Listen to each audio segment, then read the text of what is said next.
And we're just gave me the go live button. So in theory, it's now working minus whatever latency we had. Yep. So, worn out. Hello, Ben. How are you doing? We just had some excitement here. I was waiting to talk to Ben, and suddenly Skype signed me out, and then it threw error messages that the authorization layer is broken, and that it doesn't like my USB key anymore. So, yay! Yay! I just love we are computers. live. You can see over here, just in the corner. This is us. So I muted it so I don't hear the sound twice. I think it's about 30 seconds. It wasn't too bad today. Hi, Dave. John just joined. Welcome, everyone. It's good to have you back. So I will just say this. I've been asked to join a meeting at 11:30. I did say I couldn't join right on time, but I'll join late. But I'm gonna. I lost you. You're frozen with your in mid talk there. So while you're frozen, I'll keep talking. Irfan Afzal. Dream off. There, we lost you. You froze. Yes, I noticed that. I was just saying I'll have to be very punctual at the top of the hour today because I've got a meeting I need to jump into. But it's good to see you again. It's been a hectic week. Somebody just thanked me for the C64, so I do want to say that I actually did the C128.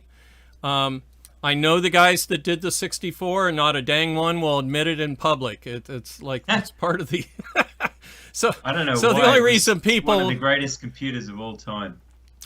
Mostly because it was a Japanese team effort, and they value team above individuals. So it's kind of a little bit of a cultural thing that we did it. Yeah. Really interesting.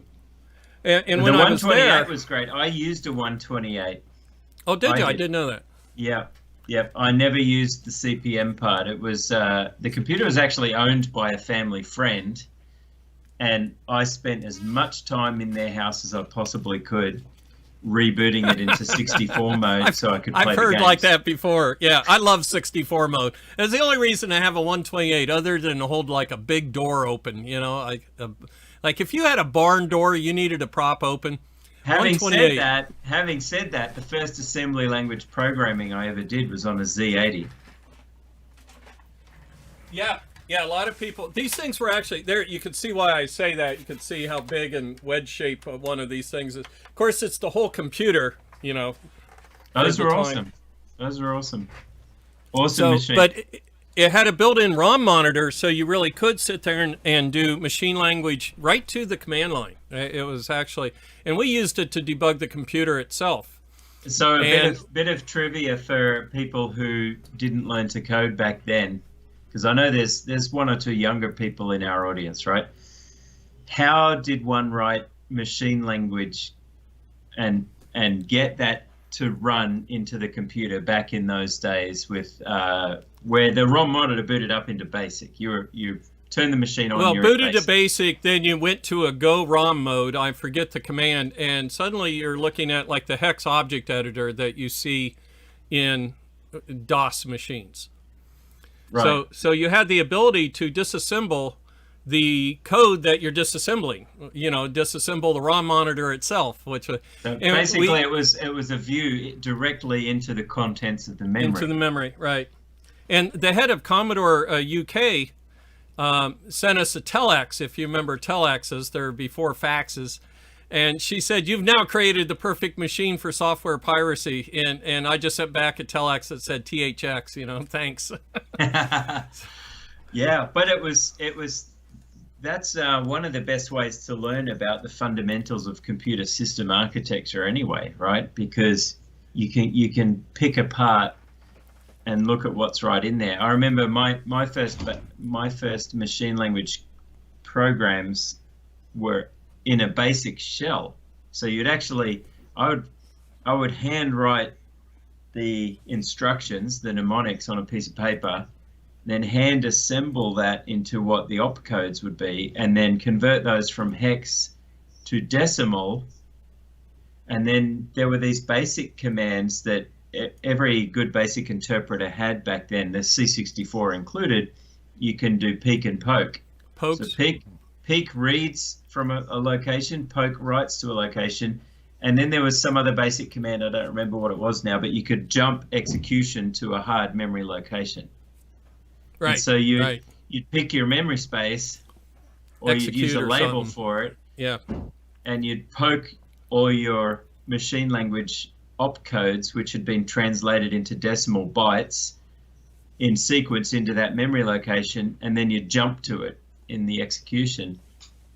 And it was It was incredible. One of my other friends had a little Z80 single board computer that had a basic video output, I think, that went to the TV, and he showed me the difference. It's sys command. Go ahead. And he wrote this little program that did a loop in BASIC to fill the screen with letters, A, B, C, D, all through the alphabet, counting up the ASCII codes, and then the same loop routine done in machine language, and you could see the delay in the BASIC one, and then it would do the machine language one, and it was just a blur. Right. It's crazy. Well, it's funny I forgot the sys command. Just shows how old and beat up my memory is. Because the Easter egg is a sys command, sys 32800, 123, 45, 6, if for all you C128 owners. And it would clear the screen. It would say link arms, don't make them, a nice peace message.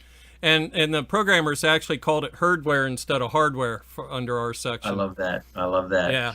So I have a question for you about that, though, about the 128, because I recall having to reboot each time depending whether I wanted to run CPM and use the Z80 or run it as a C64 mode and play games. Right. Were there any modes where you could have it dual processor, so you could have some apps running on the C64 part of the machine simultaneous to... No. Because it shared the memory bus. So the memory bus was 100% used. Half of it went to the graphics processor and the other half went to whatever processor was alive. And so the reset circuit that toggled them literally was active high for one and active low for the other. So it was one line would actually go up and down to switch the processor you used. So, and to switch to the other processor, it would basically put it in a high Z state on the bus. So it couldn't. So it was still powered. Everything was powered on, just set into a high impedance state where it was doing nothing. Yeah. You said, hey, whoa, slow down there, buddy. I'll take it from here. And even in CPM mode, for disk drive calls, the Z80 would call the 6502 kernel. He said, you've already written it. You've already debugged it. I'm going to let you call the disk drive functions, and you just tell me what you get. So even in CPM mode, it was switching back and forth between the two. That's actually really cool. That's really cool. For the cool. day, for 35 years ago, it was kind of cool. For an affordable home desktop computer. Computer, yeah. We didn't even call them PCs, yeah. Yeah, because even then, most businesses that had any kind of real computer were... I guess it made an option for small businesses, right? Because other companies still had to invest hundreds of thousands in a PDP-11 or whatever. Yeah. We had an LSI X 1173 at my previous place. Yeah. Cool stuff. So what are we looking at there? You've got a calculator on the bench, and Well, some people asked about commands. I was going to say somebody suggested that monitor is the command to go into monitor mode on the 128, and that sounds right. And then to go to 64 mode, you can hold down the Commodore key and reboot, or I think there's a Go 64 command. But we actually invented two other commands. We're talking about memory peek and pokes. We made a DMA command called stash and fetch. And you could go and fetch a whole block from DMA memory, which was an external cartridge, and he'd go blah, blah, blah, blah, blah, and say, I'm done. Yeah, there you. And so we could animate things in real time from BASIC because we're using DMA to the graphics memory. So we actually really accelerated the BASIC. We did, yeah. And because we owned BASIC, we could make our own command. So it's not like we had to go to a consortium and say, can we add this command? The guy got in trouble for doing it, but we got his boss fired, so it didn't matter after a while. That's what I didn't like about BASIC though. It was one of the good things. It was a blessing, but it was also a curse because it was never really standardized. Like C is an ISO standard. ANSI, right? ANSI, right.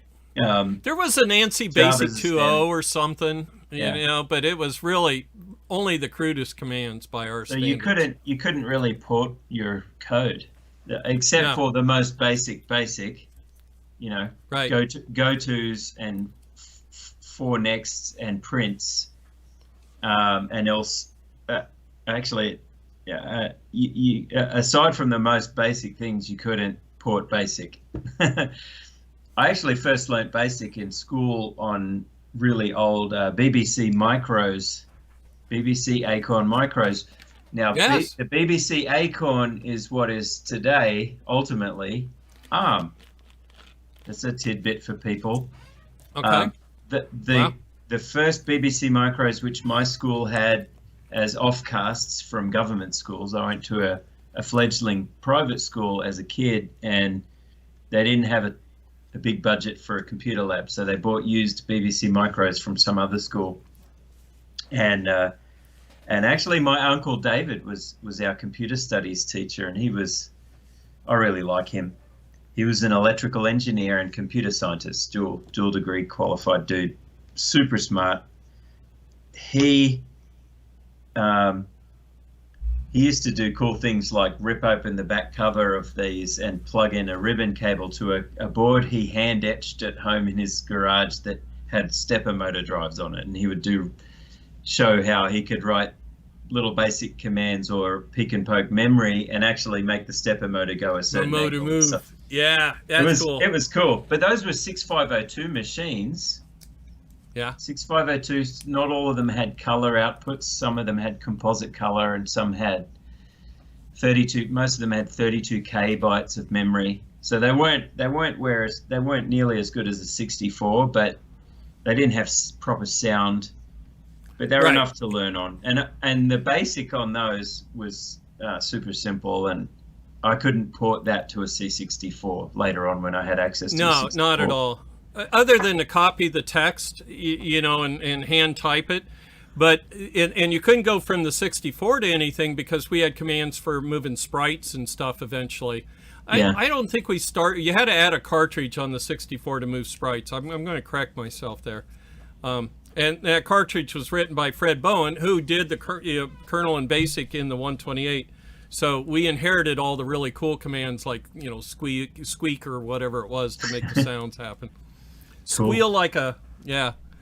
So yeah, well, first off, I just happened to find my old RPN calculator. I was telling somebody about this, and this is not the one I had 35 years ago, which broke, but I still keep an RPN calculator, which means there's no equal sign on this. Do you use one of these kind of calculators, or have you? No, I did for a while, and I just got, you know, to me it was like my late 1990s fooling around with spare laptops running Linux kind of deal.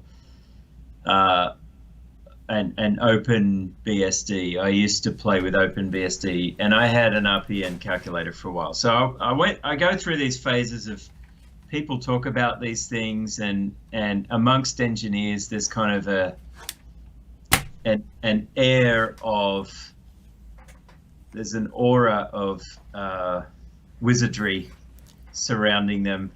And then I do it for a little while, and then I think, you know, I'm just actually spending more time doing things in a more difficult way. So I guess the truth. Part of me is too impatient to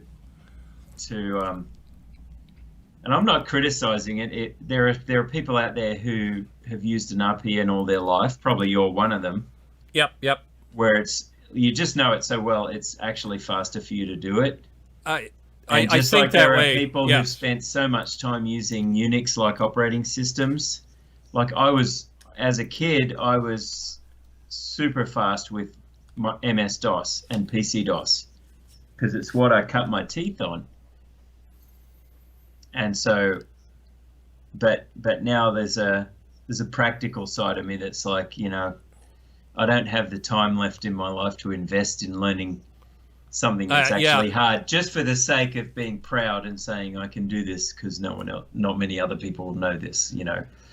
By the way, we never called DOS an operating system in my day. We called it a collection of file utilities, you know, because that was about all we could get it to do. And it could add more what it was. It's true. It was a basic Yeah. operating system, but yeah, not much compared to what we Yeah. have now. It's true. Not compared to BASIC of the day too. I was used to being able to manipulate sounds and colors right from the command line. So it's, hey, so you mentioned us dinosaurs, so I just had to pull this out. It dawned on me. This is a slide rule for all you people. This is what I used before I used an RPN calculator. And when I took my chemistry test, I would have failed without my slide rule because I had to do molarities and masses and all that. Well, the value of the slide rule is it had all the logarithms. It has 31 tables. Yep. Logarithms and all sorts of things just right there. So 32. It's basically like a really fancy, super quick access lookup table, right? Right. And that's where you kind of learn how logarithms work by adding logarithms. It's the same as multiplying. But this has 4, 4, 4, so there's 12. There's 24 different tables on this thing. I doubt it'll focus, but and you move it to find one of your operands, and then you would come down here and look it up on a table. Whoop. You use this, and we were only good for about 2 decimal digit, two points after a decimal, if you had a good eye. So it's Good amazing. enough for We a went lot to of the moon applications. on this. We went to the moon on this technology almost. You know, they did Yep. have computers, but they did their work with slide rules.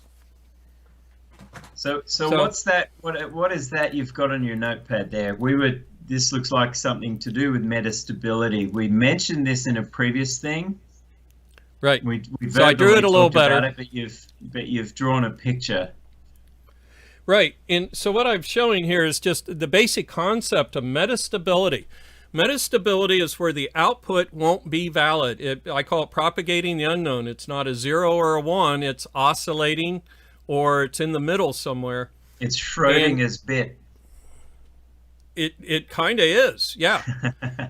And measuring it will change it, so it meets that criteria as well, right? You know, if you put any kind of meter on it, you're going to change it.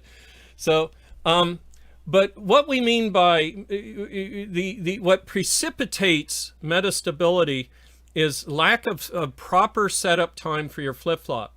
And what I've done is I've shown, here's a clock to the flip-flop, and here's the data. The data has to be valid for one period before, called a data setup time, TDSU. Yeah. If this changes too late, your output, instead of being whatever the input was, will go invalid. It'll oscillate unknown. for a certain period of time, right? And then it'll stable out into a random number. It could even be the voltage somewhere halfway. It can, Like if it's in a the real linear fast region. flip-flop. Yes. Yeah. So what can happen so what we were talking about was using multiple stages. This works most of the time, and by most I mean 1 times 10 to the 27th power. You know, some huge number, right?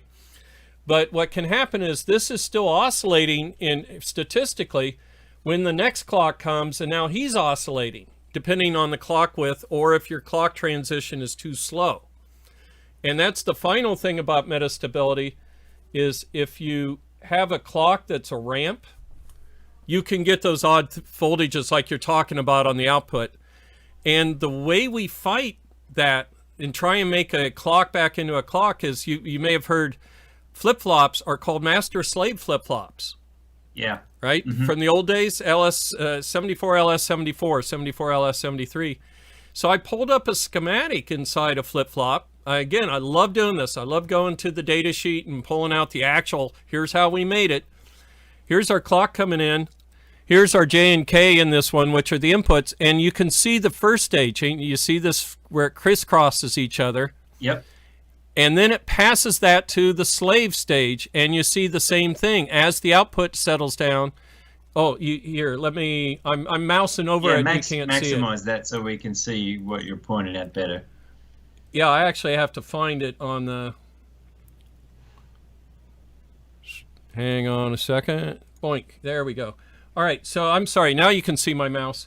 So here's the first master stage where there's the crisscrossing going on right here. And then these results pass to the second stage, which is also crisscrossed. In between the two of them, instead of just this first stage could oscillate a little bit, but the second stage will clean it up. So that's what we mean by master-slave flip-flops. What? So just to be clear, each stage, the core element on each stage is a basic set reset flip-flop, right? Yes, exactly. And all different types of flip-flops are building blocks. The set reset is the building block of all the other types. So the D, the JK. Right. And this happens to be a JK, so there's a little logic going on in the front end here. But this could be any logic where it's taken, well, J and not K, but here's a clear signal. But they generally do this where you have this first synchronization stage and then your output latch to try and isolate it a little further. In a nutshell, that's metastability. If a clock goes too slow, and I've seen people do that, they want to make the clock appear later, so they put a capacitor on it. And what they're doing is they're making it into a ramp. Well, it spends too much time between the voltage low and TTL voltage low and TTL voltage high. That's an unknown, and you start to propagate that unknown. So it can rip through your circuitry. Yeah, so what you have to do if you really do want to do that, you have to use a Schmidt trigger in between your delay element and the actual clock. Yeah, you have to clean it up with, positive feedback, that kind of thing. Make your clock better is just one of the things too. And some ground bounce can interfere with this a little bit, but not, it usually just causes a delay if you have overshoot and ringing.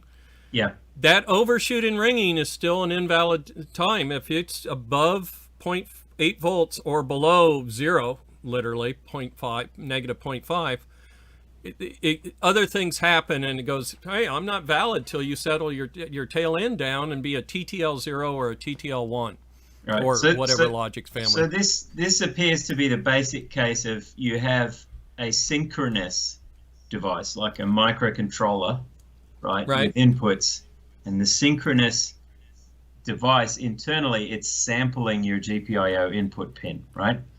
Yes. And there can be metastability, but this is also why some microcontrollers on GPIOs, you can configure the inputs to be Schmidt triggered synchronous. And so what that's essentially doing is it's putting this kind of metastability avoidance on the pin. But I had this other interesting issue too when I was designing FPGAs where we would have multiple clocks inside one device, and those clocks are not synchronous. They may be different frequencies. Right, clock domains. There's different clock domains, and those clocks inside the device were completely separate from each other. Right. But at some point inside, you have to get information from one domain to the other. So we would actually program into the FPGA this three D flip-flop on inputs. Bucket brigade, yeah. But not just with the D flip-flop. I don't know if you can pull that sheet down and draw another one underneath, but we would have a 3-input AND gate which would sum the output of the first, second, and last flip-flop together as a confirmation, like a voting system. So a 3-input AND gate. Yeah. Right. So I will make an edge detector that sometimes this way. Let's do the bubble. Where I if that's low, but this one and this one are high, then I must be on the edge of a clock signal. This is how I make an edge detection. And there's actually, if you're writing VHDL code, for example, for an FPGA design or CPLD, and you write on POSEDGE, actually that's Verilog, I think, on POSEDGE clock or whatever. There's similar language elements. Yeah, at or something. Or if clock prime event and clock prime equals 1 is detecting a positive edge clock in your FPGA design if you're writing code. So this is how that would be synthesized Well, that's a whole other subject, synthesis. Where'd the word domain come from for we used to just say multiple clocks, but now we say clock domains. To me, domain means a derivative of the clock. Does it mean something else? No, I just think it means a region in the design that's using the same clock signal. And I believe it probably came from, I don't know this for sure, probably came from an FPGA application note from one of the big, so, you know, they wanted to make a better word for it, but. So here's a concept, since you brought up FPGAs, the global clock concept, right? Yeah. Because the layout, these things are so fast that if the clock gets to here before it gets to here and here, you might get different results due to the routing and stuff. So how do I get the clock to all these things so that they call it the same clock and not clocks real close to each other? You have to use up a lot of copper and silicon by making everything a branch topology. So instead of a daisy chain, all the clocks to all the different logic elements in the FPGA all have more or less equal length inputs that go back to a node, and those nodes all go through equal length branches that go to the master clock, which is like a trunk right up the middle of the die. And so it's like a series. And there's a of command to do that. You can tell it, hey, this one's my global clock. Use that on that branching structure you were just talking about. In a lot It'll of try and figure that out for you, but sometimes you go ahead and say, no, I want this to be my global clock. That's right. And actually, that's a gotcha for newcomers to FPGA programming. It is. It is. So if you do a really simple design and you declare an input as a clock and you assign it to a dedicated clock pin on the chip, the place and route will infer that that's a global clock resource. Right. And it'll synthesize it correctly. But then what people do is go, oh, well, I want to gate the clock. I want to have an AND gate that chooses whether or not the clock signal can get to this other thing or not. Sometimes that's useful. So you wouldn't use logic suddenly on your clock. You put combinatorial logic on a clock. That's it. And then suddenly the whole thing won't work because you're forcing it's now the clock. Jungle routed. Yeah, it's jungle routed, and it's not on that real clock nice anymore. grid. Yeah. Now, some newer FPGAs have multiple global clocks. Yep. And then you can even make them part of the phase lock loop cell. It'll sample the global clock and adjust the phase of the master clock so that those edges line up. And it's just really cool what you can do with an FPGA these days in its phase lock loop cells. Did you do much VHDL? I only knew Verilog, really. Yeah, I could read VHDL. I did VHDL mainly. I started learning Verilog. Did that a little bit for a little while, but just to maintain code that other people had written and modify things. Right.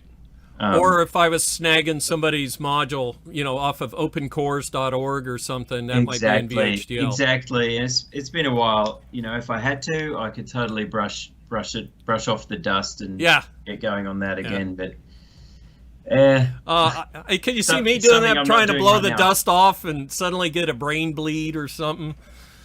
Blood dripping out of the ears. So opencores.org, just to throw a plug out there, that's a great place. Yeah. If you want, for example, a 6502 processor somebody's already done, go to opencores.org and look for, or an ARM or the Arduino chips even. Your mileage may vary, but they also have a grading system as to how mature are they and whether people like them or not. Yeah, so the important thing to look at is that it's been validated in hardware. So if you find a project at OpenCores and they've actually tested it in real silicon, then you've got a pretty good chance of being able to use it successfully for your own design. Yeah. Right. I see somebody asking about SMTPE time encoding, which is completely different than the clocks we're talking about, but I don't see what he's asking in response to. But SMPTE is the That's a musical standard, right? It is, yeah. And video standard and cinematography, it's a standard for time stamping. And, it was invented, I believe, by Tom Schultz from Boston. oh, cool. And he invented it because they recorded on his own 8-track tape machines in his own basement, and he kept all his masters, and they went through legal battles to do that with Capitol Records. But so that's all history you should look up on Wikipedia. Tom Schultz was a great guitarist and songwriter, but also a phenomenal electronics engineer. So he made all his own gear, created a company that sold called SR&D, that sold the Rockman, and these things were insanely popular in the early 80s. They just sounded amazing. But one of the things he did was they wanted to use multiple tracks, and up to that point, no one had really gone beyond about 8 tracks for an album recording.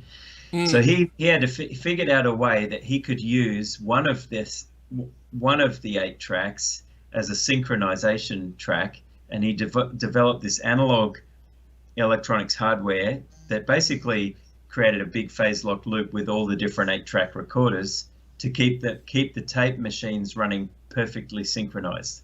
Just amazing. That became eventually SMPTE. The SMPTE. And I forgot that they had to get it, because an 8-track tape, you can't just slide if one thing's out of sync, it's on the tape out of sync along next to the tracks you want to sync with. Yeah. So it was super important back then to get that right. Yep. Yeah, you can't slice it down the middle. My cousin married the keyboardist from 9 Inch Nails. Oh, wow. Charlie Clouser. Yeah. And he is now a composer, and they live in Hollywood, or near LA, I should say. And he does soundtracks now he did the Saw franchise, for example. So I watched Saw just to listen to my cousin, wow. Orchestration. But so I saw a setup, and that was why I asked, is this all SMTP based? Yeah, he's like, yeah, it's time stamped, and he has a big screen, and he watches it while he's, making his music line up to it. That's so cool. And it was on an ISDN line. That's all they had back when I was there. They didn't have home broadband or anything. Oh, that's amazing. Yeah. It's amazing what we were able to do early on. If you had the budget, that was about it. Yeah. Yeah. Phase lock loop is to do secure radio signal. Oh, yeah. Phase lock loops. My gosh, if I were to marry a single component, it'd be a phase lock loop. Don't try and knock the rust off. Yeah. I learned that trick too. The rust is all holding us old timers together. So, that's it. Oh, hey, I have a question for you. Yeah. I was watching a show, and they were talking about EMP hardening something. I was going to ask, have you ever worked with EMP proof or protection? We used to talk about it in the old days, especially during the Cold War. But had you ever been around that technology? No, I'm aware of it, but I've never used it or had to design something to it. I've supported customers who were doing designs for aerospace, and it's a bit different. They talk about single event upsets, SEUs. Okay, but it's a similar issue. You design the electronics to withstand. In the case of aircraft and spacecraft electronics, there's additional radiation once you get out of the atmosphere. So we're protected a lot by the atmosphere and by our magnetic field of the Earth. There are two unique things about Earth that sustain life here that none of the other planets we've found that we can tell have these things. So that's an important thing to be aware of. I think if people can travel to Mars, but they're going to die young from all the extra radiation. Yeah. And you couldn't go to a moon on Jupiter. You'd be killed in a sleet of radiation. Yeah, I mean, real quick. Yeah. So speaking of radiation, this belt of radiation around the Earth as well. I think it's called the Van Allen belt or something. It's in one of my. Yes, it's Van Allen belt. Yep. Yeah. And in that, if you're flying just under it, if you're I'm gonna check this to make sure I'm not lying here. The inner Van Allen belt. Yeah, they're just outside of the equators of Earth. So we fly through those or under those. But basically, there are regions just outside of our atmosphere where there's a lot of extra alpha particles and gamma rays and other cosmic radiation that get into semiconductor devices and can force a bit from 0 to 1 or 1 to 0. And this was a big concern for FPGA design because it used to be a big concern for DRAMs, for any RAM really getting its bits flipped. Yeah, and it's a big concern for FPGAs because you might have a finite state machine. You might have a finite state machine, and one of the bits are flipped to a state where the state machine is in an unknown state now. And what it does could be completely unpredictable and random and could actually cause something to fail. So you can't encase everything in lead to protect it from radiation when you're trying to get it up above the atmosphere. So the only way to do is harden the device and then use design everything 3 times and have a voting system basically. Right. Use triple redundancy and rad hardened silicon. And I don't recall what the treatment is. I used to know, but there's some treatment the semiconductor company does in the production of those special wafers for rad hard, aerospace grade FPGAs and microcontrollers and things that make them more resistant to a single event upset. But I don't know. I think an EMP is maybe an order of magnitude even stronger. Right. It's not a single particle event or even a collection of them. It's a whole field and whatnot. One of the DRAM designers I knew back in the day, he told me that they found that RTV can protect soft errors in DRAMs from low orbit, from gamma radiation. So I'm assuming that the RTV as an homologous matrix above it would catch the ray before it got to the particle before it got to the. And it also helps because of the vibration. So for the actual travel part of the job, where everything's shaking like crazy, you want to put it in RTV anyway, right? For those who aren't familiar, RTV is a type of silicone. Room temperature vulcanized. There you go, silicon rubber. So it's basically. Yes. It's got cross links, lots of cross links as opposed to regular rubber. So vulcanization is they used for rubber. You use sulfur to make the cross links originally, and that process was called vulcanization, meaning they had to heat it up and whatnot. Nowadays, room temperature vulcanization. So I did a digital scale with RTV on the load cell, and to prevent the load cell from so it had to do steam wash down. You probably heard me talk about it before.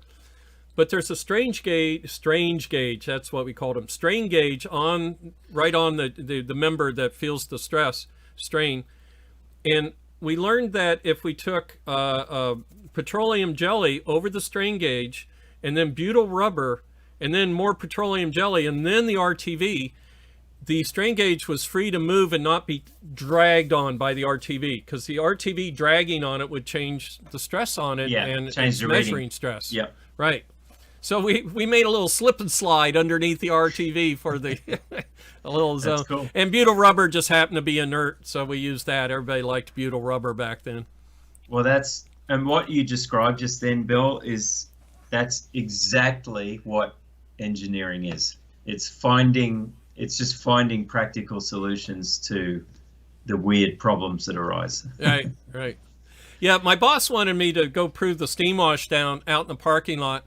And I had one of the technicians lined up to do it for me. And he's like, no, you want me to spend all my week out in the parking lot instead of a technician? And he's like, yes, fine, I'll do that. Well, I learned that I could shoot the tip of the steam gun like a good 40 yards into the side of the paint shed. I wrote my name in the asphalt. Don't give an engineer something to do that bores them for a week, and give them something like a steam gun, right?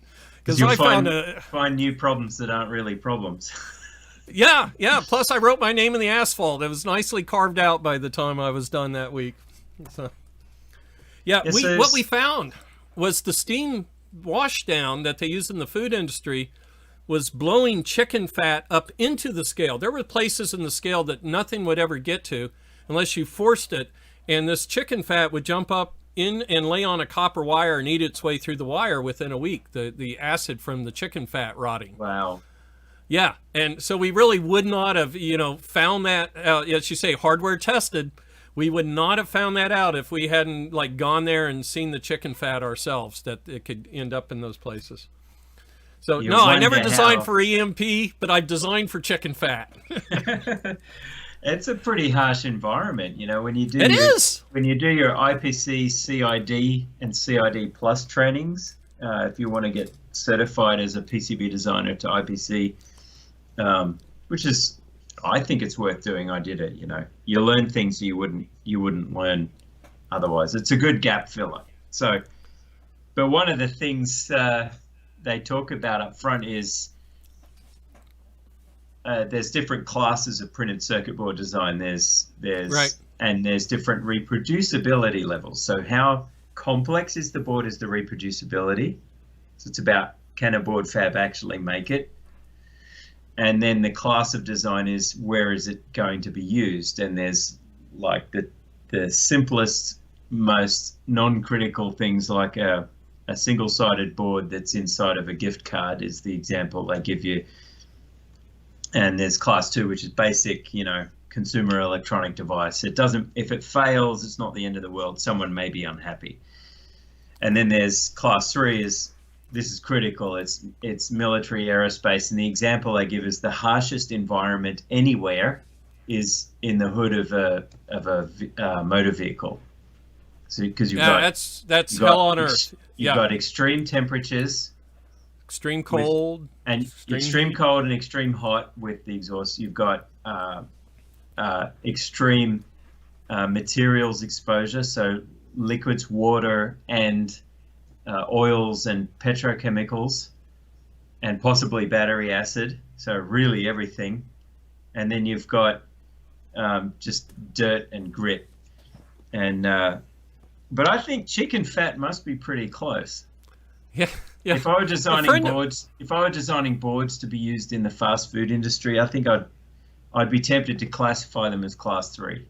Because of that. Now that I've heard that. Airborne grease is NEMA 12. Oh, do you remember NEMA standards? Yeah, we used to have NEMA 4, NEMA 4X. Yeah, the NEMA stepper 12. motors are in that standards body, right? Yes, they are. Yep. And though when I'm referring to housings, it's about how grease tight. There's grease tight, what they call airborne grease, versus forced water. And then there's 4X is freezing rain, NEMA 4X. And that sounded harsher than some of the other ones, but water's pretty benign compared to some of the things out there. Yeah. So it's a friend of mine did a little system. They put down an oil well. He was a design engineer named Dave Brassfield, and I was like, "What's the temperature like?" He's like 220, 250 degrees, Fahrenheit, or maybe C for all I remember.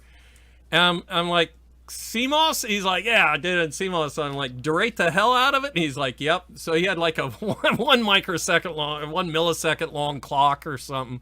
So CMOS will work at these temperatures, but it slows down, especially when it gets hot. Oh, that's interesting. Yeah, and I've noticed that in the early LCD rear view mirrors, which have to do automotive temperature, you would actually see it slow down in certain environmental conditions. You could see the LCD scanning, as the clock slow down and stuff.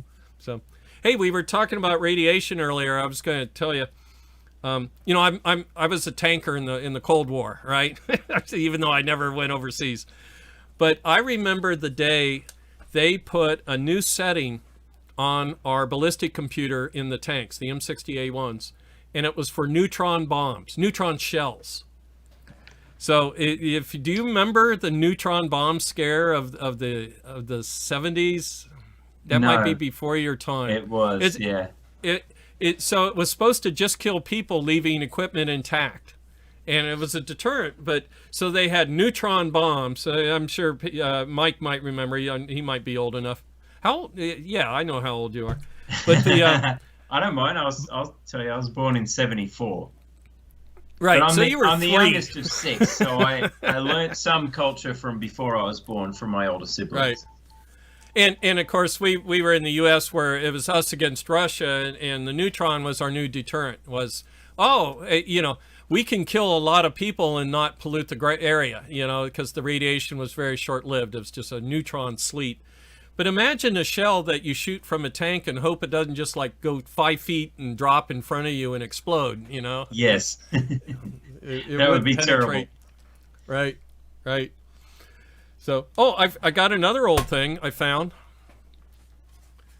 This is, so Commodore hired the TI Speak and Spell guys away from TI, and we did something called the Magic Voice.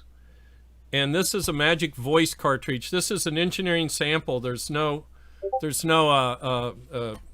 label on it or anything. And then in my handwriting it says engineering sample. I wrote it 35 years ago.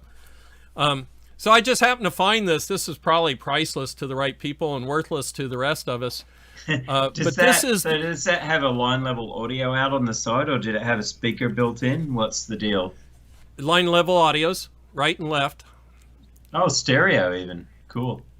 I think so, yeah. So was it a speech synthesizer cartridge? Is that what that It was did? a text-to-speech synthesizer. We had 256 words, so we had a token in BASIC. So we would hook BASIC, and we would say the word say, for example, say A, and it would go A, and it'd look up the token for A, so it was pure text-to-speech. Yeah, so did you use some of those word slots for generic phonemes and then bunch those together to make colors words? And stuff. We had one like red was one, its own phoneme, its own token, its own phoneme. But we miscoded purple, and it came out Gurple. And so one night we left like a dozen of these machines going Gurple, Gurple, Gurple, Gurple, and they're all running at the same time. So the first guy in the lab, he heard people talking in the lab and wondered, when he comes in the next morning, and it's Gurple, Gurple, Gurple. So no, we had it. So it was 256 phonemes. You're right, not letters, but actual sounds that they would make that were pop. And they had common words too. I can't remember other than colors, numbers, those kind of things. Yeah. Oh, so, that's cool. Yeah, Speak and Spell. I love those guys. Was that ROM based? I guess it was a ROM with a DAC. It's a Toshiba part that, and so the Juju was all front loading. They would go to a sound studio and do all the encoding. They had it encoded in a way that it was easy to play back because we had no processing power of the day hardly. So it's a Toshiba part, basically grabbing stuff out of ROM and putting it into a serial stream, using some Juju for, I won't even say predictive coding like we do today, but, they can make it sound better the more time they put on the front end as opposed to the back end. Like a lot of encoding schemes, yeah. Yeah. That's true enough. It's wavelet. Did you ever play with wavelet encoding? Wavelet.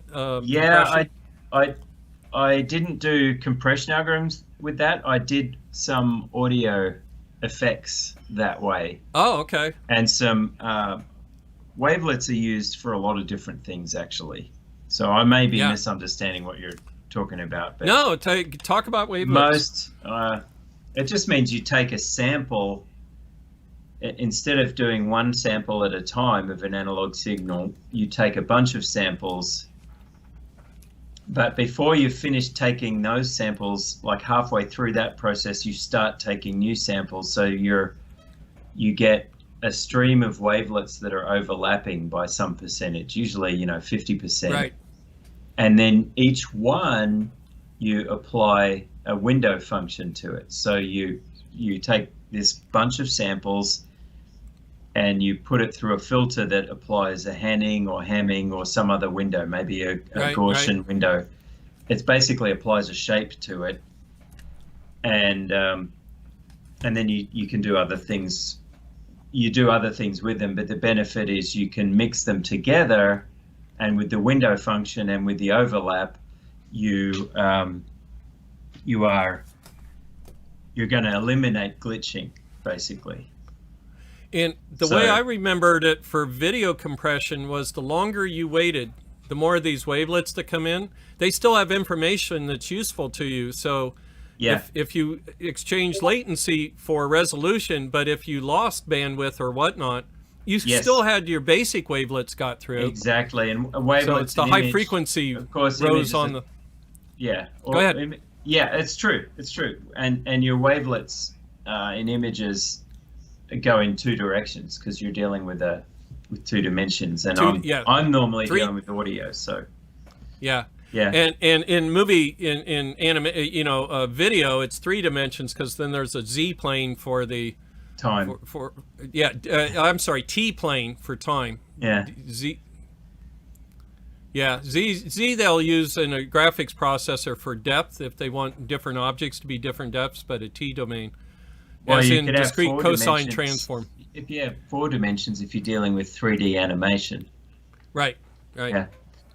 Right. So they extrapolated in time in addition to, and that used to, in the early days of in trying to digitize video, that averaging, which reduces noise, would do things like eat the flash of a gunshot. Like if some actor shoots a gun and there's a flash and it might only be 1 frame or 2, the compression scheme would take it right out. So they would have to make that a keyframe that says, no matter what you do, send this entire frame, it's got a gun flash in it, or something valuable. Flash, or someone composites an overlaid fake flash for drama.